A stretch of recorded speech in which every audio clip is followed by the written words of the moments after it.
Thomas and the Golden Eagle.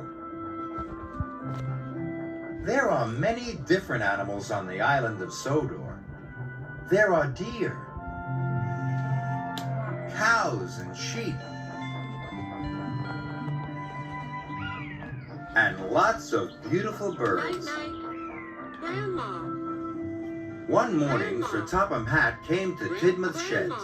"A golden eagle has been seen at Bluff's Cove," he said. "It is a very special bird. Bird watchers are coming from far and wide." Thomas and Percy both wanted to take the bird watchers to Bluff's Cove and see the golden eagle. Mommy. But Sir Topham Hatt chose Emily. "Percy, you are to collect milk from the dairy," said Sir Topham Hatt. "And Thomas, you are to collect stone from the quarry. Baby. It must reach Brendam Docks before the boat sails." Ball. Sir Topham Hatt left. Dog. Thomas and Percy were disappointed. "I wish I was taking the bird watchers," Percy said sadly. Night, "And I wish I could see the golden eagle," huffed Thomas as he set off. Thomas arrived at the quarry. Dog. Grandpa. There were freight cars of stone as far as the eye could see. Ball. Daddy. Baby. "Cinders and ashes," gasped Thomas. Grandpa. But he soon buffered up and puffed slowly away. Thomas had to stop at the junction to Bluff's Cove. Percy was waiting there. They both watched as Emily cheerfully chuffed past. Her cars were filled with happy bird watchers. "I wish I could go up to Bluff's Cove," Percy puffed. Then Thomas had an idea. Percy liked ideas. "My train is long and heavy," puffed Thomas. "If you take half of my freight cars to the docks before you go to the dairy, I can go and find the Golden Eagle." Percy listened carefully. "Then I will collect the other half of my freight cars, and it will be your turn to go and see the eagle." Percy thought this was a grand idea. Thomas shunted his freight cars into the siding.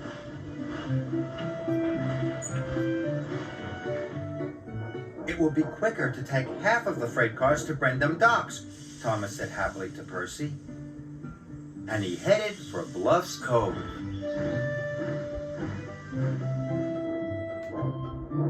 Percy buffered up to the train and puffed slowly away with half of Thomas's freight cars.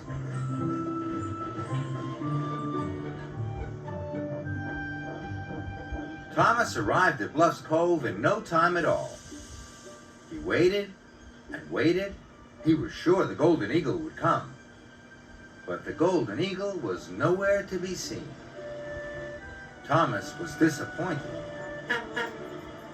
Then Bertie the bus pulled up. That's not Golden Eagle. "The Golden Eagle has been seen on Gordon's Hill," he called. "How exciting! I must get there right away," cried Thomas.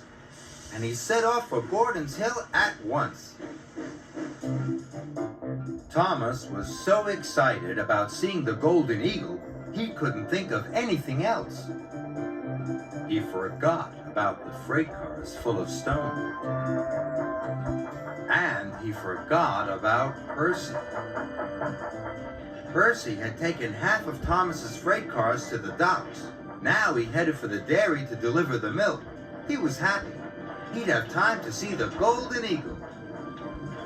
But when Percy passed the siding near Bluff's Cove, he was surprised to see Thomas's half of the freight cars still there. "If the boat sails without them, Thomas will be in trouble," worried Percy. Percy decided to help his friend. Percy buffered up to the long line of freight cars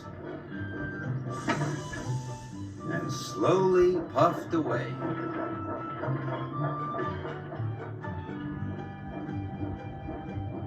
Percy got to the docks just in time. The quarry wagons were uncoupled, and Percy set off again for the dairy. He was feeling very tired. Thomas was feeling full of puff. He wheeshed happily up Gordon's Hill. He was sure now he would see the golden eagle. Thomas watched and waited. Waited and watched. But the eagle That's didn't nice. come. "I'll never see the golden eagle," Thomas said sadly.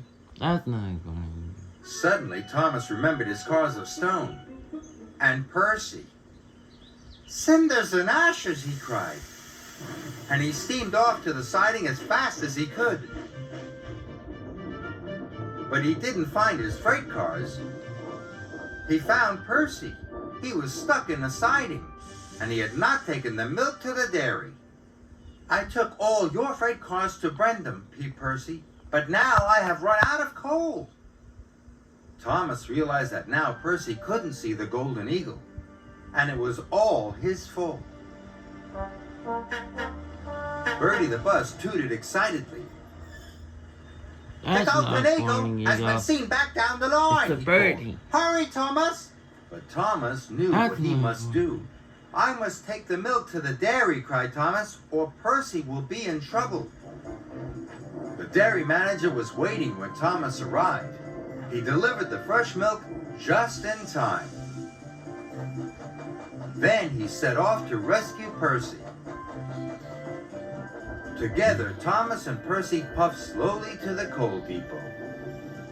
But on the way, they were astonished to see, there, high on the rocks, not one, but two golden eagles. That's a good eagle. Thomas and That's a Percy golden watched eagle. the two beautiful birds. It's a golden eagle. "Seeing two golden eagles is a wonderful thing," puffed Percy. "But not as wonderful as helping a friend," said Thomas. And they both happily agreed.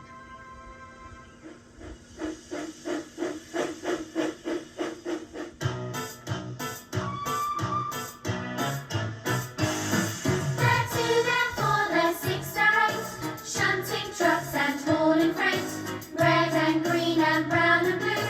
They're the really useful crew.